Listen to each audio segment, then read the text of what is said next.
Hello guys, ഇന്ന് നമ്മൾ അടിപൊളി ഒരു നല്ല വെറൈറ്റി ആയിട്ടുള്ള ഒരു നല്ല ക്രിപ്സി ആയിട്ടുള്ള ഒരു വെജിറ്റബിൾ കട്ട്ലേറ്റ്സ് ഉണ്ടാക്കാം. അതിനുവേണ്ടി നമുക്ക് ഏത് വെജിറ്റബിൾസ് വേണമെങ്കിലും നമുക്കിടാം. നമുക്ക് ഫുൾഗോബി ആയാലും ബീട്രൂട്ട്, ക്യാരറ്റ്, നമുക്ക് എന്തോ ബട്ടർ, ഉരുളക്കിഴങ്ങ്, നമ്മുടെ ഉള്ളിപ്പൂവ്, എന്തോ വെജിറ്റബിൾസ് വേണമെങ്കിലും ഇടാം. നമ്മളിപ്പോൾ ഇത് കുറച്ചൊരു വെജിറ്റബിൾസൊക്കെ എടുത്തിട്ടുള്ളൂ. ഇനി നിങ്ങൾക്ക് ഏത് വേണമെങ്കിലും ബീൻസ് ഇടാം, എന്ത് വേണമെങ്കിലും ഇടാം കേട്ടോ. അതിലൂടെ നമുക്ക് ഒരു വേവിച്ച് ഇത് ഉള്ളിയൊക്കെ അരിഞ്ഞ് നമ്മളെല്ലാം കൂടെ മിക്സ് ചെയ്ത് അതിൻ്റെ അത് ഉള്ളി വെളുത്തുള്ളി പേസ്റ്റ് ഇടുക.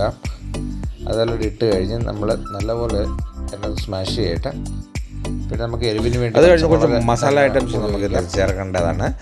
ഉപ്പ്, മഞ്ഞൾ, കുരുമുളക് പൊടി, മാംഗോ പൗഡർ, ചാട്ട് മസാല, പിന്നെ വെളുത്തുള്ളി ഇഞ്ചി പേസ്റ്റ് ഇടണം, പിന്നെ മക്കറിൻ്റെ ഉപ്പ്,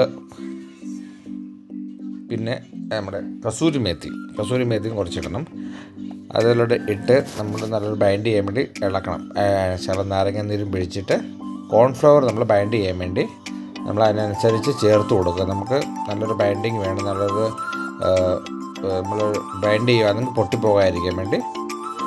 അത് കഴിഞ്ഞ് നമുക്ക് ഇഷ്ടപ്പെട്ടൊരു ആകൃതിയിൽ നമ്മളത് എടുത്തു കഴിഞ്ഞ് ശകലം കോൺഫ്ലവറും ശകലം മൈദയും വെള്ളത്തിൽ മിക്സ് ചെയ്ത് ഒരു നല്ല കൺസിസ്റ്റൻസി വരുത്തണം. അത് കഴിച്ച് ഇതിനകത്ത് നമ്മൾ 2 ഐറ്റംസ് എടുത്തിട്ടുണ്ട് കേട്ടോ. കാരണം നമ്മൾ ബ്രെഡ് ക്രംസ് എടുത്തിട്ടുണ്ട്, പിന്നെ നമ്മൾ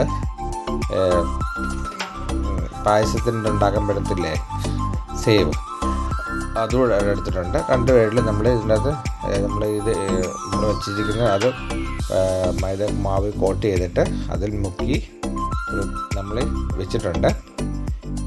എല്ലാം റെഡിയായി 2 ഐറ്റംസായിട്ടാണ് എടുത്ത് വെച്ചിരിക്കുന്നത്. അത് കഴിഞ്ഞ് നമുക്ക് തവയിൽ ഡീപ് ഫ്രൈ ചെയ്യാം.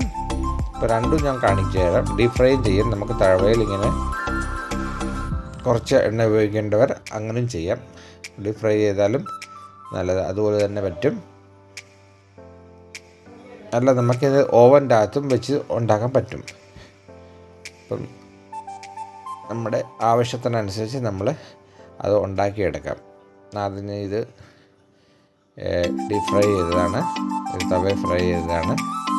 അപ്പം എല്ലാം നല്ല അടിപൊളി ക്രിപ്സിയാണ്, ഇതുപോലെ അടിപൊളി ഒരു ഐറ്റം.